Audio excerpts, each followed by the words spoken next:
ሰላም ጤና ይስጥልኝ ተመልካቾቻችን እንዴት ናችሁ? ዛሬ እንግዲህ የመጣሁት በልዩ ፕሮግራም ነው። ሰሞኑን በጣም የሚዲያ የቲክቶክም የዩቲዩብ መነጋገሪያ ስለሆነው አንድ ወዳጃችን ጉዳይ ይዤ መጥቼ ነው።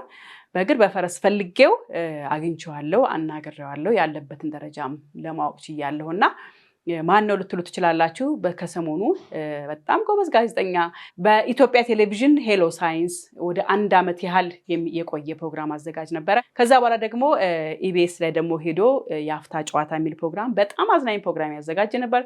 ከዛ ፋና ላምሮት ላይም እንደዚሁ ሆኖ የተለያዩ ሙዚቃ ባለሙያዎችን ሙዚቃ የሚወዳደሩበት መድረክ ላይ ሆስት ሆኖ ያገለግል ነበር። በጣም እሱ የመጣበት ቦታ እሱ የተከሰተበት ቦታ በጣም ድባቡ እንዴት ያምር እንደነበረ ሁላችንም የምናስታውሰው ነው። ከዛም በኋላ ደግሞ የራሱን ታደለ ቲዩብ የሚል ወደ 219,000 ሰብስክራይብ ያለው ቻናል ላይ የተለያዩ ሰዎችን ኢንተርቪው ያደርጋል፣ ሞቲቬሽናል ስፒቾችን ያቀርባል። እንዲሁም ደግሞ በሚያምረው ድምፁ የሚተረካቸውን ትረካዎች በጣም ሁላችንም ስናዳምጥ ቆይተናል። ቴድሮስ ካሳሁን ይባላል። ያው ቴዲ አፍሮ ማለት አይደለም፣ ያው ጋዜጠኛ ቴድሮስ ካሳሁን ይባላል። እኔ በቅጽል ስሙ ኪያ ነው የምለው። ቴዲ ኪያ ነው የምንለው እኛ። እንግዲህ ከቴዲ ጋር የምንተዋወቀው 2002 አካባቢ 2001 2002 አካባቢ ነው የምንተዋወቀው። ከኔ ጋር በጣም ብዙ ስራ አብረን ሰርተናል። ትውስታችንን ወደ በኋላ ላይ ኢንተርቪው ላይ አቀርብላችኋለሁ። መጀመሪያ ግን ቴዲ ምን ብሎኛል? በስልክ እንዳገኘሁት በመከራን ያገኘሁት፣ ስልኮችም አያነሳም ስልክም አይመልስም፣ እንዳለው በኢሜል ካልሆነ በስተቀር ማንም ማግኘት አይችልም። ምክንያቱም የጾም ጸሎት ቦታው ላይ ነው ያለውና ከፈጣሪ ጋር የሚገናኝበት ምህረትን የሚለምንበት ቦታ ላይ ስላለ ብዙም ማስጨነቅ አልፈለኩም ነበር። ግን ምንም ህሊና ሊያርፍልኝ አልቻለም። እኔ አብሮ እንደነበረ ሰው አብሮ እንደሰራው ሰው እንደ መልካም ልቡና እንደ መልካም ታዛዥነቱ እንደ መልካም ቆንጆ ባህሪው የኔ ኃላፊነት ምንድነው መሆን ያለበት ምንድነው ማድረግ ያለብኝ ብዬ በጣም ተጨነኩኝ። የእውነት ተጨነኩኝ፣ አለቀስኩኝ፣ ተረበሽኩኝና እንግዲህ ቴዲን ሰላምታ ያቀረብኩለት በኋላ በተፈጠረው ነገር ውስጤ ማዘኑን ግን ደግሞ ወደ መልካም ቦታ እንደሄደ አፕሪሼት አድርጌ የሄደበትን ገዳም ራሱ ስም ለማንም ለራሱ እንኳን ደግሞ እንዳይናገር ካስጠነቀቁት በኋላ እንደ ወንድም ጌታ ካንተ ጋር ነው፣ ፈጣሪ ካንተ ጋር ነው፣ ምህረቱ እንደሚያመጣል ተስፋ አረጋለሁ፣ ምህረቱ ከመጣ በኋላ ደግሞ መተምስክርነት እንደምሰጥም ተስፋ አረጋለሁ ብዬ ካወራሁት በኋላ የተሰማውን ነገር እንዲገልጽልኝ ጋብዤው ነበር። ቴዲ ምንድን ያለኝ በመጀመሪያ ለተመልካቾች ቪዲዮን ከለቀኩ በኋላ ባላሰብኩት ደረጃ በዚህ ደረጃ በዓለም ደረጃ በኢትዮጵያ ደረጃ ያሉ ተመልካችና አድናቂዎቼ መነቃነቃቸው በተለያዩ ሶሻል ሚዲያ ላይ የኔ ስም በዚህ ደረጃ መነሳቱ እውነት እዚህ ጋር ነኝ የቱ ጋር ነኝ የሚል ጥያቄ እንድጠይቅ አድርጎኛል።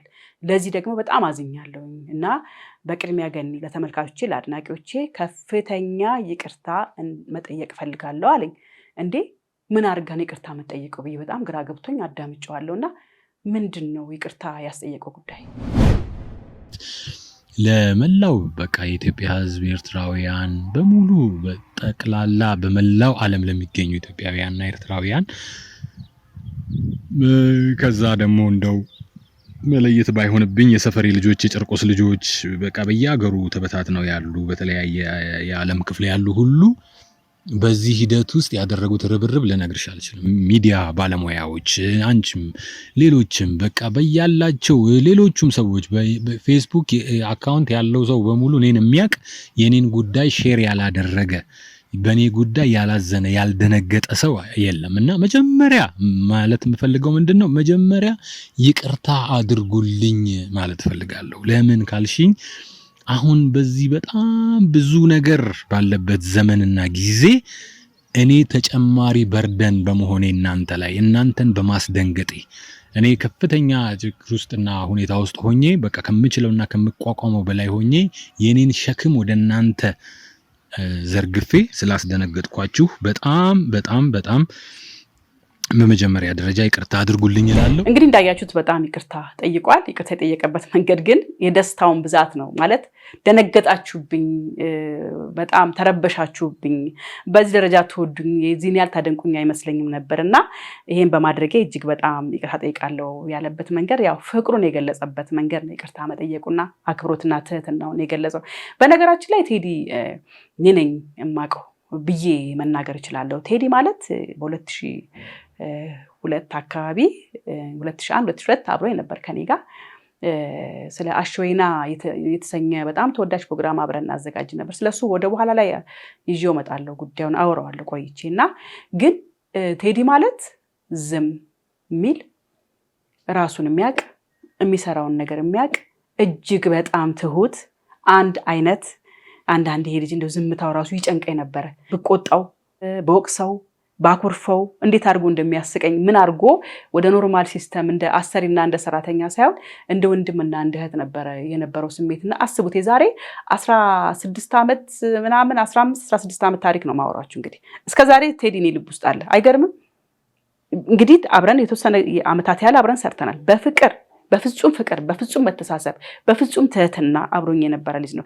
ከ10 ምናምን ዓመት በኋላ እንደዚህ ሆኖ ሳገኘው ልቤን እንግዲህ ክሊክ አድርጎ እዚህ ጋር እንድቀመጥ ያደረገኝ ምን ያህል ይሄ ልጅ መልካም ልብ ያለው መልካም ልጅ እንደነበረ ነው የሚያሳየው የእውነት ከልቤ ነው ስሜቱን ድብቅ የሚያደርግ የጎደለውን ነገር የጨነቀውን ነገር ያነሰውን ነገር ያልተሟላለትን ነገር እፍን አድርጎ ግን እሺ በሚለው ነው ቴዲን ማቀው አቅም እንዳለው በጣም አቅ ነበረ ካሜራ በጣም የሚገርም የካሜራ ባለሙያ ነው የሚገርም ኤዲተር ነው አሾይናን ሙሉ በሙሉ ፎርማቱን ሰርቶ እኛ ሐሳብ ሰተነው ወደ ተግባር ያመጣው ቴዎድሮስ ካሳሁን ወይ ኪያ ነው አሁን የሰሞኑ ባለ ጉዳይ ማለት ነው አሾይና በጣም ተወዳጅ ነበር እንግዲህ እኔም ጨዋታ የሱም ሳቅ የሱም ክሬቲቪቲ የኛም ተጨምሮ እንዴት የሚያምር ጊዜ ነበር በጣም በሚገርም ሁኔታ የአሾይናን ሜሞሪ ያወራኛል ቀጥሎ ቴዲና እንደ አይነት ልጅ ነበረ ግን ቴዲ ያው አልፎ ዴጋም ባለፈው ብሏል ያዝ ለቀቅ ስራዎችን ጀምሬ መጨረስ አቅም አልነበረኝም ድንገት አንድ ስራ ጀምሬ እጠፋለሁ አቆማለሁ ተመልሼ ደግሞ መጣለውና እኔም ስሜቱ አልገባኝም ነበር በትክክል ነው የዛሬ 16 ዓመት በፊትም ቴዲ ታሞ ነበር እኔ አሁን ሲገባኝ አሁን ራሱ እዛው ገዳም ሆኖ ሲያወራ ይጣፋ ነበር የገባኝ ነገር ወደ ኋላ ሳስበው እኔ ጋርም እንደዛ ይጣፋ ነበር ግን ልጁ በጣም ይገርም ልብ ስላለው ይሄ ተቀይመችሁ ዞርበል ተብሎ የማይባረር ዞርበል ተብሎ በጣም ተጭኖ እንደ ህፃን ልጅ ማትገፈው አይነት ልብ ያለው ልጅ ነው ሲመጣ ደሙን የሚሰጥ ልጅ ነውና የሆነ ውስጡ የሆነ ችግር እንዳለ ረዳ ነበር ያንንም ልጆቹን ያገዝ ነበር ቴዲና ቀላል ሰው እንዳይመስላችሁ ድሮም ጀምሮ ልጆች አሉትና ቴዲ ብዙ ነው እስቲ እንግዲህ ያሾይና ጉዟችን እናወራለንና እንደው ቴዲዬ እውነት ለመናገር አሁን ስላንተ ስሜቴን ገልጬ መጨረስ አልችልም እውነት ለመናገር ሁሉ ጊዜ ልቤ ውስጥ ያለ ብዙ ባለሙያዎች አሉ ከኔ ጋር የሰሩ ሰዎች አንተ ግን በጣም ቁጥር 1 ቦታውን ትይዛለህ ቴዲ በጣም መልካም ልብ ያለ ልጅ ነህ ጌታ አምሮክ ወደ ህዝቡ ወደ ስራ ወደ አሪፍ ቦታ እንደምትመጣ ተስፋ አደርጋለሁ ምክንያቱም ያስቀምጥካቸው በጣም ብዙ ጥቦች አሉ መልካም ጥቦችና የነሱ ድምር ውጤት ነው በነገራችን ላይ ሰውን ያስነሳልህ እንድታቀው ባለህበት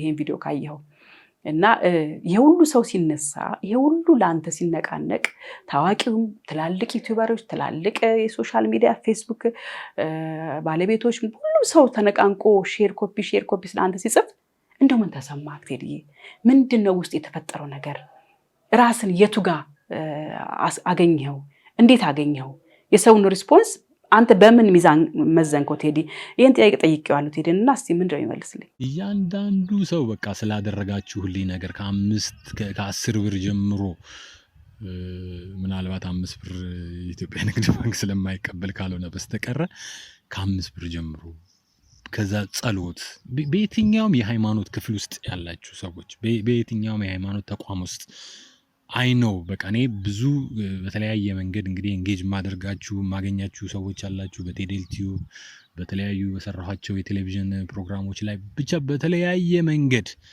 በቅርብም በርቁም በሰሚ የሚያቀኝ ሁሉ ሳይቀር በጸሎቱ በመልካም ቃላት ኢንከሬጂንግ በሆነ ቃላት በጎነት የተሞላቸውን ቃላቶች በመናገር በመስጠት አይዞ በርታ ወደፊት በማለት ላበረታታችሁኝ ሁሉ ምስጋናዬ በጣም ከፍ ያለ ነው በጣም ከፍ ያለ ነው እግዚአብሔር ውለታችሁን ይረሳ ዘንድ ሰው አይደለም በእውነት እሱ አይረሳም ሰው ሊረሳ ይችላል እኔ ልረሳ እችላለሁ ነገ ሊረሳ ይችላል ይሄ ሁሉ ነገር ምናምን እግዚአብሔር ግን አይረሳም በእያንዳንዱ ነገራችሁ ላይ በጠየቃችሁት ነገር ላይ ሁሉ አለሁ ይበላችሁ የሚለው መልእክት በዚሁ መንገድ እንድታስተላልፍልኝ እፈልጋለሁ ገንዬ በተረፈ እንግዲህ አንቺንም በጣም አመሰግናለሁ ሙሪዬን በጣም አመሰግናለሁ ሪሰንትሊ ደግሞ የነበረ ነገር ነበር ያው ባለመገናኘታችን ስሜቴን አላንጸባረኩም በቀጥታ ላንቺ አላንጸባረኩም ለናንተ አላንጸባረኩም እንጂ ያየኋቸው ነገሮች አሉ በጣም ደስ የሚል ነገር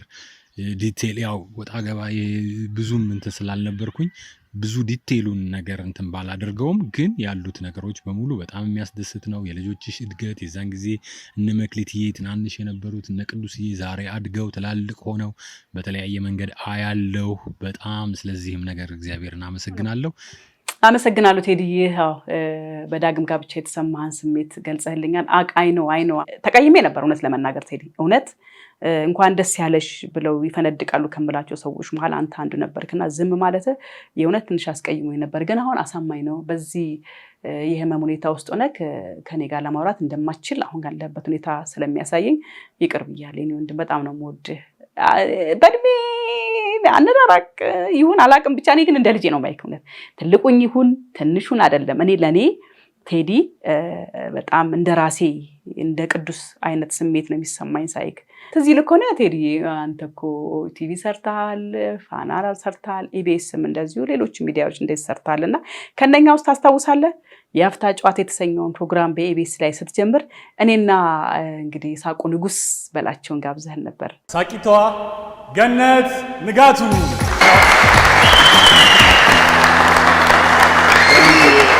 ታስታውሳለህ? የአፍታ ጨዋታ የመጀመሪያ እንግዳዬ ኢቢኤስ ላይ የነበረው ማለት ነው። ወደ ቴሌቪዥን እንግዲህ ቴሌቪዥን ከዛ ከአሸወይና በኋላ ቴሌቪዥን የመጀመሪያዬ ኢቲቪ ላይ ሄሎ ሳይንስ የሚባል ሳይንሳዊ ጉዳዮች ላይ የሚያተኩር አንድ ፕሮግራም ነበረ። ሳይንስ መድኃኒቴ ብለን እንደሱ አይነት ፕሮግራም ነበረ። እሱም ራሱ ወደ የአንድ ዓመት ወደ 56 ምናምን ክፍሎች የተላለፈ ፕሮግራም ነው። ከዛ በኋላ ደግሞ ቆይቶ ኢቢኤስ ላይ የአፍታ ጨዋታ ሲጀመር የአፍታ ጨዋታ የመጀመሪያ እንግዳዬ አንቺና ማስተር በላቸው ነበራችሁ። የሳቁ ንጉስ፣ የሳቅ ንግስትና የሳቅ ንጉስ ማለት ነውና ብቻ ብዙ ታሪክ ነው ያለው። ብዙ ነገር ማውራት፣ ብዙ ነገር መጫወት እንችላለን። እግዚአብሔር ሌላ ጊዜ እድል ይሰጠናል፣ እንጫወታለን። ያው ቴዲዬ አንተን እምቢ ማለት አቅም ስለሌለኝ ታውቃለህ። የአፍታ ጨዋታ የመጀመሪያ ፕሮግራም ነው። እንግዲህ አንተ ጋር ገኒ ነይ ስትለኝ እንዴት እንደታዘዝኩ ታስታውሳለህ። ለምን እንደታዘዝኩ ደግሞ አንተም ታውቀዋለህ።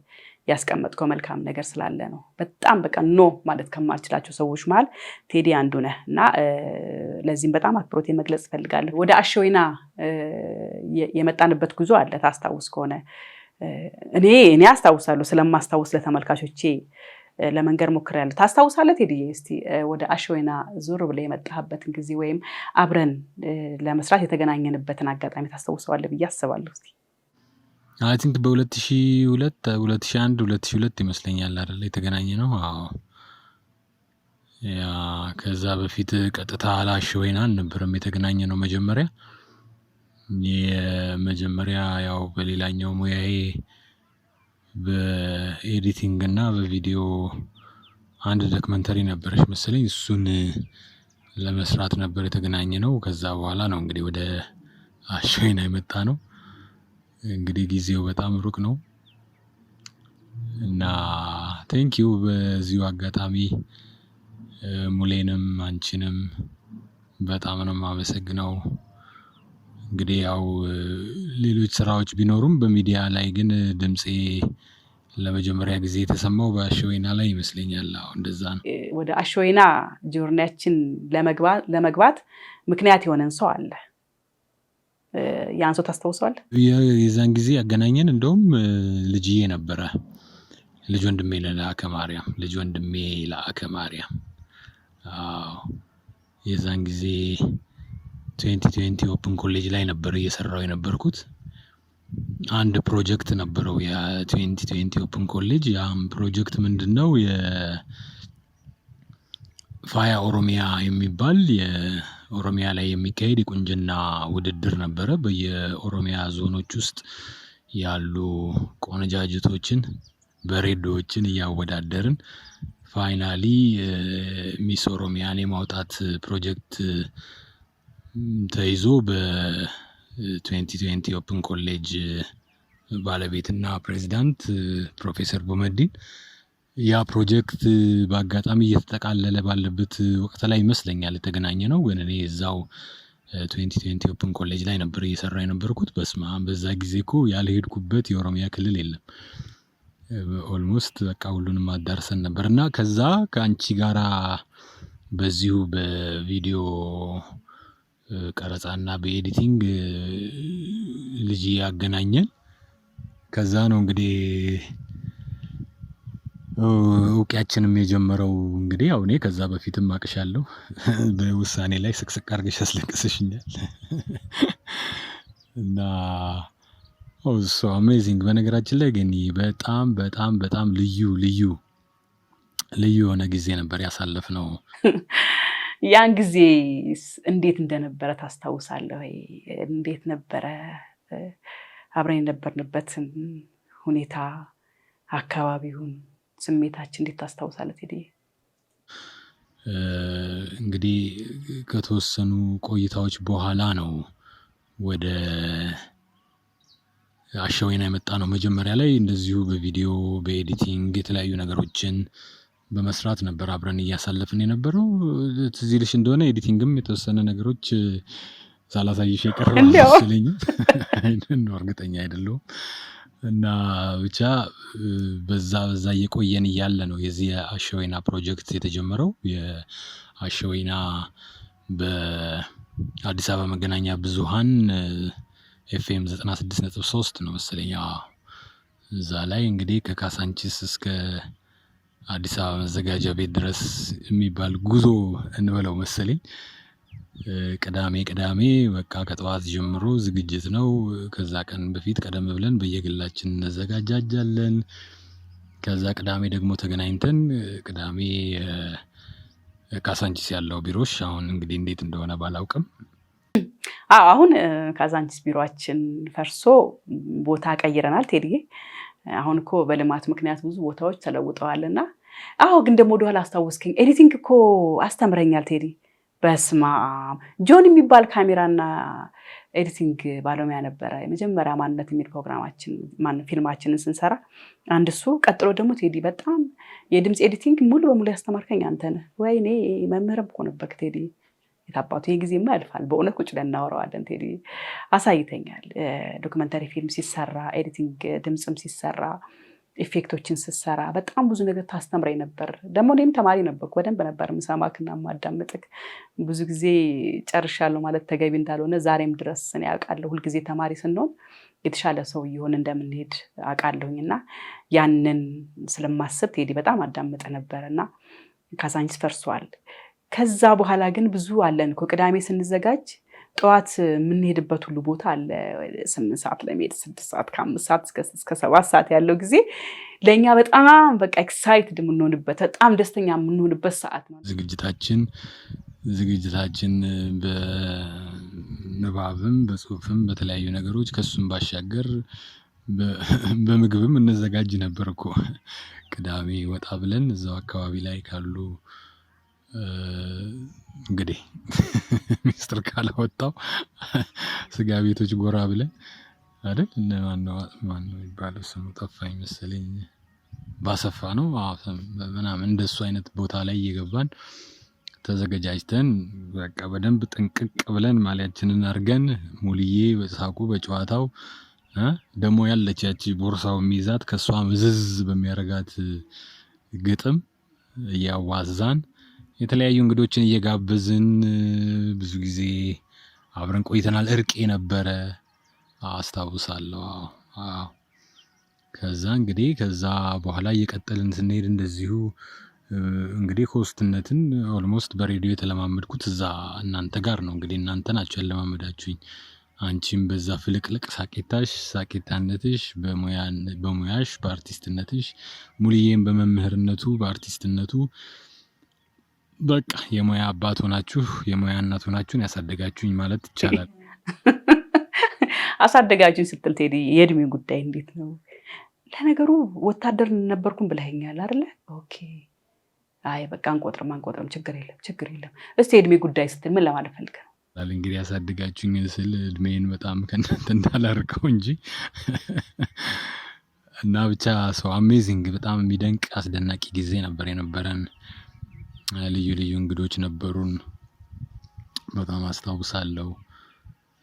ከዛ በኋላ ነው ደግሞ ወደ ትረካ በነገራችን ላይ አይ ቲንክ ከዛ በፊት የሆኑ ዶክመንተሪዎች መዛም 2020 ኦፕን ኮሌጅ ላይም ስሰራ ማስታወቂያዎችን የማንበብ የተለያዩ ነገሮች ነበሩ። ቀመር ዩሱፍ የመጣ ጊዜ እኛ ነበር የተቀበልነው ማስታወቂያውን የሰራሁት እኔ ነበርኩኝ። ኢሴጋም እኮ ኢሴጋ የሰራሁት ከዛ በፊት ነው ከዛ በኋላ ነው። አዎ ኢሳያስ ግዛው በጣም ወዳጄ ነው። ዳይሬክተር ነው፣ ደራሲ ነው፣ ፊልም ፕሮዲውሰር ነው። አሁን ደግሞ ኢሳግ መዝናኛ ብሎ ደግሞ በጣም የሚገርሙ ሰዎችን ኢንተርቪው እያደረገ እያቀረበ ነው። እንደውም በዚህ አጋጣሚ ሰብስክራይብ እንድታደርጉት በዚህ አጋጣሚ ጠቆም ማድረግ ፈልጋለሁ። በጣም መልካም ልብ ያለው ወዳጃችን እሱ ጋር ያልሰራ የአርት ባለሙያ የጋዜጠኛ አለ ብዬ ማሰብ አልችልም። በጣም ሂውጅ ትልቅ ባለሙያ ነው ኢሳያስ ግዛው ማለት ነው። እዛ ጋም ቴዲ ሰርተሃል፣ ልጅዬ ጋር ዶክመንታሪ ፊልሞችንም ሰርተሃል። አዎ አስታውሳለሁ። እዛ ራሱ የኢሴ ማስታወቂያ የተወሰኑ ነገሮች አነብ ነበር። የራሱ የኢሳግ ስቱዲዮ ማስታወቂያንም ዴቭ የቀረጸው እኔ ጋር ከመጣ በኋላ የተወሰነ አሾይና ፕሮግራም ከጀመርና ከሄድን በኋላ የትረካ ፕሮግራም መኖር አለበት የሚል ነገር አንተን እንደውም ይሄንን ፕሮግራም ያወጣው ቴዲ፣ ምክንያቱም ክሬዲቱ አንተ ስለሆነ ነው። እና አልኬሚስቱ የተሰኘ በጣም ተወዳጅ መጽሐፍ በዛ ጊዜ በሚገርም ድምጽክ እየተረክ ታቀርብ ነበር አስታውሳለሁ። እንደውም ከዛ በኋላ አይ ቲንክ አንተ ዩቲዩብ ቻናል ላይ ፖስት ማድረግ ጀምረን ነበር መሰለኝ። እንደዛ ነገር ለመጀመሪያ ጊዜ ይመስለኛል። ከዛ በፊት ቀርጬ ይሆን አላውቅም። አልኬሚስቱ የሚባል ቴዎድሮስ አጥላው የተረጎመውን መጽሐፍ ተረኩት። እሱን በቃ እኔ ተረካ መጀመሪያውንም የሚገርምሽ በጣም ለብዙ ጊዜ የተረካ በጣም ወዳጅ ነበርኩኝ። ኢትዮጵያ ሬዲዮ ተረካ ሲተረክ እንግዲህ አያመልጠኝም ነበር። ሪከርድ ሁሉ አደረግ ነበር። በነገራችን ላይ ጋሽ ወጋየሁ ንጋቱ የፍቅር እስከ መቃብርን ሲተርክ፣ ጋሽ ደጀኔ ለብርቅርቅታን እነዚህ ነገሮች እና ያልኩት ዝንብ ደርሶብኝ ነው ይቅርታ። እና የጋሽ ደጀኔንም እንደሱ የኢትዮጵያ ሬዲዮ ከመጽሐፍት ዓለም ማለት ነው። እና ያ የትረካ ፍቅሩ ነበረኝ መጀመሪያውንም ይመስለኛል። ከዛ እናንተ ጋር ስንገናኝ ደግሞ ይህንን አጋጣሚ በመጠቀም አልኬሚስት የሚባል አንድ እሱ መጽሐፍ በጣም ድንቅ የሆነ መጽሐፍ ነው። እኔ እንደውም ስለሱ መጽሐፍ በተረኩበት ወቅት ላይ የነበረኝ እውቀትና አሁን ላይ ያለኝ እውቀት በጣም ሶ ዲፍረንት በጣም ነው የሚለያየው። የዛን ጊዜ ያን ያህል እውቀት አልነበረኝም። ግን ከዛ በኋላ ስለ አልኬሚስቱ ታሪክ ስሰማ ፓውሎ ኮልሂዮ በጣም ብዙ ሌሎች ድርሰቶች ያሉት በጣም ታዋቂ የሆነ ጸሐፊ ነው እና ያ መጽሐፉ ደግሞ በመላው ዓለም በቃ አርቲስቶች ነው ዊሊ ስሚዝ የተለያዩ ሰዎች በተለያየ መንገድ የተናገሩለት መጽሐፍ ነበር እና ስቲል እስካሁንም ድረስ የተለያዩ ሰዎች ሜንሽን ያደርጉታል። እና በጣም የዛን ጊዜ እንግዲህ አልኬሚስት እንግዲህ ዛሬ 10 ምናምን ዓመት ማለት ነው አልኬሚስትን ተረኩ 96.3 የአዲስ አበባ መገናኛ ብዙሃን ላይ በአሸወይና መተላለፍ ጀመረ። በቃ አሸወይና እያልን ከቅዳሜ ከ8 ሰዓት እስከ 10 ሰዓት ድረስ እኮ አየሩን ተቆጣጥረነው ነበር ማለት ይቻላል። በደንብ ተቆጣጥረነዋል። የዛን ጊዜ ብዙም ከ97.1 ውጪ ራሱ እኔ ፌሞች ያሉ አልመሰለኝም። ግን አይ ዶንት ኖ እርግጠኛ አይደለሁም። ምናልባት ሸገርም ነበር መሰለኝ። እንግዲህ ጊዜውም ሩቅ ነው። በዛ ላይ ያለሁበት ኮንዲሽንም ለማስታወስ እንደሱማ አይሆንም አስታውሳለሁ ነበረ። ልክ ነህ ቴዲዬ፣ ሸገርም ነበረ። 97ም አሉ ኤፍኤሞች። ግን በሳቅ በጨዋታ በደንብ ድምቅ አድርገን እንሰራ የነበር ነው እኛ ነበርን በወቅቱ። በጣም ተወዳጅ ፕሮግራም ነበረ ቴዲዬ። እኔ እንደውም አጋጣሚ ለተመልካች መግለጽ የምፈልገው እኔ ዳዊትን ወለድኩና በእርግዝና ወቅት ነው እዛ ጀመርን። እኔ ያረገዝኩኝ ያ ሁሉ ሲሆን የኔን ሸክም ተሸክሞ የነበረው እሱና አርቂውን በላይ ነው የሚባል ባለሙያ ነው። በጣም የምወደው አርቂውንም በጣም ጎበዝ ስነ ምግባር ያለው በጣም አሪፍ ጥንዶች ነበሩ ሁለቱ ላይ እንዳለ ሸክሜን አራገፉ። እየከበደኝ ሲመጣ ሙሉ በሙሉ የሚዲያውን ኃላፊነት ነው የሰጠኋቸው በእምነት። እንግዲህ ሚዲያ በፖለቲካ ጉዳይ የማይሆን ነገር ቢሰሩ፣ በሃይማኖት ጉዳይ ለማይሆን ነገር ቢሰሩ፣ በዘር ጉዳይ ላይ እንደዚህ የማይሆን ኢሹዎች አንስተው እንኳን የማይሆን ነገር አየር ላይ ላይቭ ነው የሚተላለፈው ቢያስተላልፉ ሪስኩ እኔ ላይ ነበረ። የዛን ያህል እምነት የጣልኩባቸው 2 ባለሙያዎች ነበሩ። እነሱም ቴዎድሮስ ካሳሁን ኪያም ብለው አሁን ባለ ጉዳይና አርቂውን በላይ ነበሩና የእውነት በዛን ጊዜ ለነበራችሁ ታማኝነት እጅግ በጣም ዛሬም ድረስ አክብሮቴ በጣም የእውነት ዝቅ ብዬ ነው ማመስገን ከልቤ የእውነት ከልቤ ነው ማመሰግናችሁ። ወልጄ በተኛውበት ጊዜ ከዛም በኋላ ደግሞ ደብሮኝ መስራት ደብሮኝ አልገባም ስላችሁ ራሱ ሳቀን አስታውሰዋል። በቅችነች በቃ ፈገግ የምትላት ነገር አለች።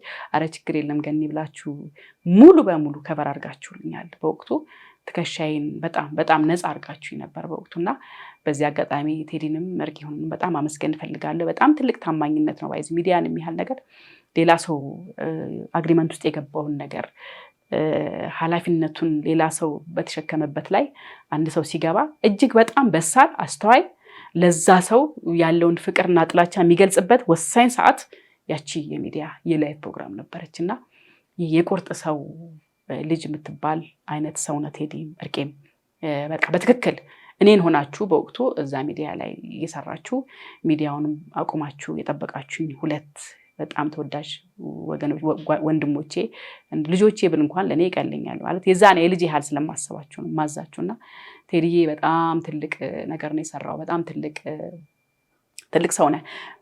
አንተን እዚህ ቦታ ላይ ማየት ለኔ የእውነት እግዚአብሔር በሚያውቀው እንዴት ሾክድ እንደሆንኩ በጣም የደነገጥኩት ያለቀስኩት የተረበሽኩት እንቅልፍ ያጣሁት እንደዛ ተጉሳቁለ ሳይክ በአንዴ ስንት ዓመት እድሜ የጨመረ አይነት ሰው ሆነክ ያ በጣም ዘናጩ ያ ቀብራራው ሲለብስ የሚያምርበት ሲራመድ የሚያምርበት ሲያወራ የሚያምርበት ሲሰራ የሚያምርበት ሁሉ ነገር ለዛ ያለ ልጅ እንደሆንክ ማቀልሽ ድንገት እንደዛ ሆነ ሳይክ በጣም ደንግጫለሁ። ግን ደግሞ እግዚአብሔር መልካም ነው። እንደዚህ አይነት ወጀብ ሲያመጣ በራሱ ጊዜ ነገሮችን እንዴት አድርጎ ወደ ሰክሰስ ወደ ሌላ ድል ወደ ሌላ መስመር ሊያስገባህ እንዳሰበ እኔ በህይወቴ በተግባር ስለማቅ እሱን ጠብቄያለሁና እሱን አሁንም በህዝቡ ዘንድ ያለህን ፍቅር እያየነውና ይሄን ማለት ፈልጋለሁና ለተሸከማችሁት ሸክም በወቅቱ ለነበረው ነገር አሁንም በህዝብ ፊት እጅግ በጣም ምስጋና ማቅረብ ፈልጋለሁ። የፈለገ ጊዜ ቢረዝም እንኳን እውነት ነውና አመሰግናለሁ ቴዲዬ። እውነት አሁን ላይቭ ስትሰሩ በነበረበት ጊዜ በጣም ወሳኝ በቀጥታ ስርጭት ላይ የማያቋርጥ ተመልካቾች ነበሩ። ስልክም እየደወሉ የሚያደንቁ እንግዲህ እነማን እንደሆኑ እስቲ አንተ አስታውሰኝ። እንግዲህ እነ አቤ ከቤ ካሰላ የዘወትር ደንበኛችን እንዴት ይረሳል? ሌሎች ራሱ ከአንቆርጫ የሚደውሉ ነበሩ ከተለያየ ቦታ የሚደውሉና እንግዲህ በአሸወይና ላይ ድምፄ እንዲሰማ መጀመሪያ ጊዜ እድሉን የሰጣችሁኝ እናንተ ናችሁ። በጣም አስገራሚ ጊዜ ነበር የነበረን። እንግዲህ ያው እኔ ሁለገብ ሆኜ ነው መሰለኝ እንግዲህ ያው ከዛ በፊት ካሜራም ያሸወይናንም እኮ እየሰራን ሌሎች ፕሮዳክሽኖችንም ራሱ ሰርተናል። ለኤንጂኦች የማስተማሪያ ድራማዎችን እንደዚህ አይነት ነገሮችን ኤዲቲንግ የተለያዩ ነገሮችን ማለት ነውና እንግዲህ በዛ ጊዜም ሳላስቸግርሽ አልቀረሁም። አሁን ፋይናሊ ጠቅልሎ እዚህ ደረጃ ላይ የደረሰው እኔነቴ የዛን ጊዜ ማለ መሰለኝ ብቅ ጥልቅ ልብሽ ነበር መሰለኝ ይመስለኛል። ከዛ በኋላም ራሱ እኮ የሆነ ቅርብ ጊዜ ላይ እንደሷ የሆነ አዲስ አሁን በጣም ሪሰንት አይባልም ለነገሩ 5-6 ዓመት ሆኖታል። አንድ ፕሮግራም ላይ ጠርተሽኝ ሁሉ ከዛ የተወሰነ ነገር ሰርተን ጠፍት ብዬብሻለሁና እንግዲህ ያው ብድግ ብያለሁ ይቅርታ እንድታደርጊልኝ እና ይሄ ነበር የነበረው። እንግዲህ አስደናቂ ጊዜ ነበር የነበረን። ታስታውሽ እንደሆነ መሀል ላይ እኮ አንድ ነገር ገጥሞኝ አሸወይና ላይ የሰራን ይሁን አይሁን አላስታወስኩትም እንጂ አይ ነው መሰለኝ ነው ወይስ አሸወይና ከመጀመሩ በፊት ነው? እኔ እሱን እንግዲህ እርግጠኛ አይደለሁም። ሙሉዬ ያስታውሳል፣ አንቺም ታስታውሻለሽ። ጻድቃኔ እኮ 16 ሙሉዋን አንድ ጊዜ ገብቼ ነበር ትዝ ይልሽ እንደሆነ ከእናንተ ጋር። ያው ቴዲ ያው በጣም ድንገት ትጠፋ ነበረ፣ ቆይተ ትመጣ ነበረ። ግን ስትመጣ የሆነ ነገር ልሃለው እኮ ተመልሰህ ስትመጣ የሆነ የሚያደነዝዝ ነገር አለ ነው የምልህ። እኔ ምንም አልልም። እናደድና ስትጠፋብኝ ስትመጣ ደግሞ በቃ ይሄ አለ አይደል አንዳንድ ሰው እንዲያረግና ሲመጣ የዓመቱን ጠቅልሎ በስራው የሚያሳይ ሰው እንደዚህ አይነት ሰው ስለነበርክ ነው ይቅርታ አደረግልኝ ነበረው። ምክንያቱም ቀን ከሌት አትልም። ጠፍታ ከመጣ በኋላ ያለን ደም ሰተና የምትሰራውና እሱኛው ኳሊቲ ይመስለኛል አሁን ድረስ ልቤ ውስጥ እንድትቀመጥ ያደረገ። ልክ ነው ትጠፋ ነበረ። ታስታውሳለህ ቴዲ? እንግዲህ ያኔ ምንድነው ሌባ አስደንግጦ ነበራል። የሆነ ሌባ ቤት ገብቶ አላቀም የወሰደብህ ብዙ ነገር ነበር። ከዛ በኋላ ለ16 ቀን ደግሞ ድጋሜ ከኔ ጋር ደግሞ ጠፋክ። ሌባ አስደንግጦኝ ታውቂያለሽ የዛን ጊዜ አይደለ ታስታውሻለሽ ሙዲዬ ራሱ ሙድ ይዞብኝ እንዴ ሌባ ነው መቼም ትዝ ይልሻል አይደል አንድ ጊዜ ሙሉ ኮምፒውተሬን ላፕቶፕ ኮምፒውተሬን ካሜራ የዛን ጊዜ ምንድነው 10000 የሚባል ካሜራ ነበር 9000 10000 ምናምን የሚባሉ ይሄ የዲጂታሉ ዘመን የካሜራ የዲጂታሉ ዘመን እየመጣ ያለ መሃል ላይ የነበሩ ካሜራዎች ነበሩና አዎ ፓናሶኒክ 10000 እና 9000 የሚባሉ ያኔ ፋሽን ነበሩ እነኚህ ካሜራዎች ልክ ነው ወስደውብ ነበር ያኔ እሺ ነገር ከዛ ላፕቶፕ ኮምፒውተር ከዛ ደግሞ ሲዲኤም የሚባል የኢንተርኔት ሞደም ነበረች እንደ ፍላሽ አይነት ነገር ያን የድሮ ገና ኢንተርኔት የተጀመረበት ጊዜ እሷን ምናምን ዶዶራንት ሳይቀር አንድ ጊዜ በቃ ድውክ አድርጎኝ ሃርድ ዲስክ ድውክ አድርጎኝ ሌባ በጣም በከፍተኛ ሁኔታ አስደንግጦኝ የዛን ጊዜ አትላስ አካባቢ ነበር መኖረው አስደንግጦኝ ከዛ እንደዚሁ ከሌሎች ነገሮች ጋርም ተደራርቦ በቃ ድውክ ብዬ ጻድቃኔ 16 ገብቼ ነው ሪቫይቭ አድርጌ እንደገና ተፈውሼ መጣሁት በጣም ተሽሎኝ እንደውም ይመስለኛል ስመለስ የሆነ ሰዓት ላይ ገና ከመመለሴ በፊት ደወልሽልኝና ስልክ ላይ አወራን እንደውም የዛን ጊዜ አወራን ጊዜ ደብረ ብርሃን ስላሴ ነበርኩ የሚገርምሽ ነገር እየተመለስኩኝ ከዛ ከጻድቃኔ እየተመለስኩ ነው ወይስ ሌላ ጊዜ ነው እንግዲህ ተምታቶብኝ ከሆነ በጣም ይቅርታ ጠይቃለሁ አድማጮችሽን ተመልካቾችሽንም ብቻ ታሪኩ ብዙ ነው የኔ ነገር ረጅም ነው ከዛ በፊት ብዙ ነገሮች ነበሩ አዎ ብዙ ነገር አሳልፈናል ብዙ ሄደናል ግን እንደው ከታዋቂ አርቲስቶች መሃል እኮ አንተ ለመጀመሪያ ጊዜ እንግዲህ በኤችዲ ካሜራ የቀረጽካት ወይም ደግሞ ለመጀመሪያ ጊዜ ከአንተ ማለት አንተ ያስከው ካሜራ ጋር ነው የቀረበችው ያቺ አርቲስት ሄለን በድሉ ነች እንግዲህ ስታወራይ ነበር ከዚህ በፊት መሰለኝ አርቲስት ሄለን በድሉ ለመጀመሪያ ጊዜ በኤችዲ ካሜራ የቀረጽካት አንተ ነህ ምን ነገርም ሰምቻለሁ ሲወራ ይሄ ነገር እስቲ አስታውሲኝ ተዲዬ ሄለን በድሉ ምን ወዳት አርቲስት አሁን በጣም ታዋቂ ናትና የሚገርምሽ ነገር በፕሮፌሽናል ካሜራ ላይ እኔ ካልተሳሳትኩ በስተቀር እሷ ምን እንደምትል ባላቅም ለመጀመሪያ ጊዜ ፕሮፌሽናል ካሜራ ፊት ለፊት የቆመችው እኔ ያስኩት ካሜራ ላይ ነበር ምንድነው እሱም አሰላ ላይ የሚስ ኦሮሚያ የፋያ ኦሮሚያ ይሄ ሚስ ኦሮሚያ ለማውጣት ኮንቴክስት ውድድሮች እያደረገን በነበረበት ጊዜ ላይ አንዷ ተወዳዳሪ አሰላ ላይ እሷ ነበረች የዛን ጊዜ እንደውም አሁን ሳራ መሐመድ ኔክስት ዲዛይን እሷ ነበረች የዛን ጊዜ አብረን ነበርን ኔክስት ዲዛይን ባለቤትማ በጣም የሚገርም ልብ ያላት በጣም መልካም ሴት ሳራ ጎበዝ ዲዛይነር በባህላዊም በዘመናዊም ልብሶች ላይ የሚገርም ዲዛይን የምታረግ በጣም ጎበዝ እኔና ሙሉጌታ ድጋሜ ልንጋባ ነው ብዬ ስነግራት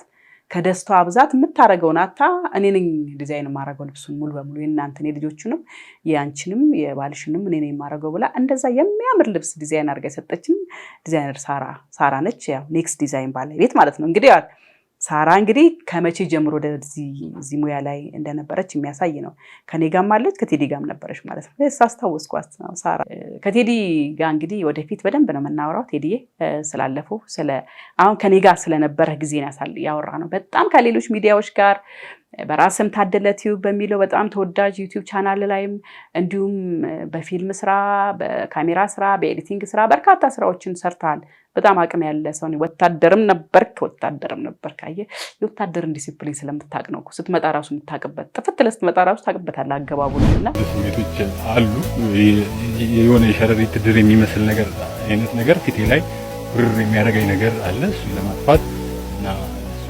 እንዲያደርግልኝ እምነት ተቀብቻለሁ እሱ ደግሞ ይጠፋል አውቃለሁ ላንተ አይገባህም ነበር አሁን ያለህበት ሁኔታ ግን አንድ ሰው ወደ ሰክሰስ ወደ ትልቅ ወደ ክብር ማማ ወደ ውጤታማነት ወደ ሰው አይኑ ሲገባ አብሮ ዲያብሎስም እንግዲህ አይኑን ወደ አንተ ይጥላል ወደዛ ሰው ይጥላልና ያው እንደዛ ነው የተፈጠረው ብዬ ነው ማስበው ግን የኡነት በጣም ጥሩ ልብ ስላለህ ጥሩ እምነት ስላለህ ነው አሁንም ቀጥታ ወደ ገዳም ሄድከውና ሙሉ በሙሉ ተፈውሰ ጤነኛ ሆነክ እንደምትመለስ ተስፋ አደርጋለሁኝ ያኔ ደግሞ በደንብ ዲቴል መድረክ ቁጭ ብለን እናንተ በደንብ ያንተንም ላይፍ ያሰለፍከውን ታሪክ በጣም ብዙ ከልጆች ጋር ከቤተሰብ ጋር ከነበረ ከድሮ ህይወት ጋርም ሁሉ አያይዘን ብዙ የምናወራቸው ጉዳዮች አሉን ቴዲዬ። አሁን ለጊዜው ነው በቃ እኔ ፍቅሬን የምገልጽበት አቅመን መግለጽ ስለፈለኩ አቅመህ እንዲታወቅ ስለምፈልግ ማያውቁም ሰዎች እንዲያውቁክ ያወቁም ሰዎች ሞር እንዲያውቁ ስለምፈልግ ነው ወደዚህ በስልክ አንተን ለማውራት የፈለኩት። ቴዲ በጣም ነው የምወደው፣ በጣም ነው የማከብረው። ተመልካቾች ቴዎድሮስ ካሳሁን ያለበት ሁኔታ እንግዲህ እንዳላችሁም ጥሩ ደረጃ አይደለሁም ብሏል። ፊቴ ላይ ሸረሪት ድር ያደረ ያህል ይሰማኛል፣ ይወረኛል፣ ለሱም እምነት ተቀብቻለሁ ብሎ ሲያለቅስ ያቀረበው ቪዲዮ አለ። በጣም ልብ ይነካል። ፊቱ እንደዚህ ያልነበረ ቆንጆዬ የመለሎ ልጅ እንደዚህ ሆኖ ማየቱ በጣም ያሳዝናል። ግን ምንም ነገር ፈውስ ያገኛል ብዬ አስባለሁ። እንደ እምነትህ እንደ ልብህ እንደ ፈጣሪ ፈቃድ ተፈውሰህ ትመጣለህ ብዬ አስባለሁ። ያ ቆንጆ መልክን ተመልሶ ይመጣል። አሁን ጉስቁልና እንግዲህ ሴጣን ስራ ስለሆነ እሱም በጸሎትና በእምነትህ በጸበልህ ትፈወሳለህ። ከላይ ላይ ገለል አድርገኸው በድል ነው የምትመጣው። የበለጠ ገዝፈክ የበለጠ አምረክ የበለጠ ግሬስህ ጨምሮ አቅምህ ጨምሮ መባረክ ጨምሮ ትመጣለህ። ምክንያቱም እግዚአብሔር በጣም ሞር ሊባርክ ሲፈልግ እንዲህ አይነት ፈተናዎች ይመጣሉ። እዚህ ውስጥ ደግሞ የአንተ እምነት ደረጃ አንተ እምነት አቅም የሚፈተንበት ፈተናውን የምታልፍበት ወይም የምትወድቅበት መድረክ ላይ ነው ያለው። አሁን ቆመሃል። ዋናው ላይ እድለኛ ነህ እዚህ ጋር በመቆም ራሱ ቴዲዬ ወደ ብለስድ ወደ መባረክ እየሄድክ ስለሆነ ይሄን በረከት ወደ አንተ ያመጣውን በረከት እግዚአብሔር አሁንም በጽናት ያቆየና ይዘው እንድትመለስ እጸልይልሃለሁ። የኔ ወንድም በርታ፣ ጠንክር። እናንተም ተመልካቾች የምትወዱት የምታከብሩት የምታደንቁት በመላው ዓለም ያላችሁ እስካሁን ስትረባረቡለት የነበራችሁ ሁሉ አሁንም ከጎኑ ቁሙለት። የቤተሰብ ጉዳይ ሳያስጨንቀው የልጆቹ ጉዳይ ሳያስጨንቀው ጤንነቱ ላይ እምነቱ ላይ ጸሎቱ ላይ ፎከስ አድርጎ ድኖ እንዲመለስ አሁንም የሁላችን ርብርብ ያስፈልገዋልና እንደተለመደው እንደ ሰሞኑ ሁሉ አሁንም ከጎኑ እንድትቆሙ አደራ ማለት ፈልጋለሁ። እዚህ ጋር ባስቀምጥኩላችሁ የአካውንት ነምበሩ የራሱ የትክክል የቴዎድሮስ ካሳሁን የአካውንት ነምበር ነው። በዚህ ያስገባችሁ እንድታግዙት አደራ ማለት ፈልጋለሁ። ጌታ ፈጣሪ ምህረቱን ያምጣልህ ፈጽሞ ምሮክ ያቺ ከምህረት በኋላ ያለችውን ደስታ አቃታለሁ፣ ያለችውን እርካታ ያለችውን መባረክ አቃታለሁና ያቺን የማቃት የመባረክ ስሜት ውስጥ እንድትገባ ጸልይልሃለሁ፣ እመኝልሃለሁ። ወንድሜ ፈውሱን ያምጣልህ። የዛሬን ፕሮግራም ጨርሻለሁ። ቴዲን አግዙት። ሰላም ለእናንተ።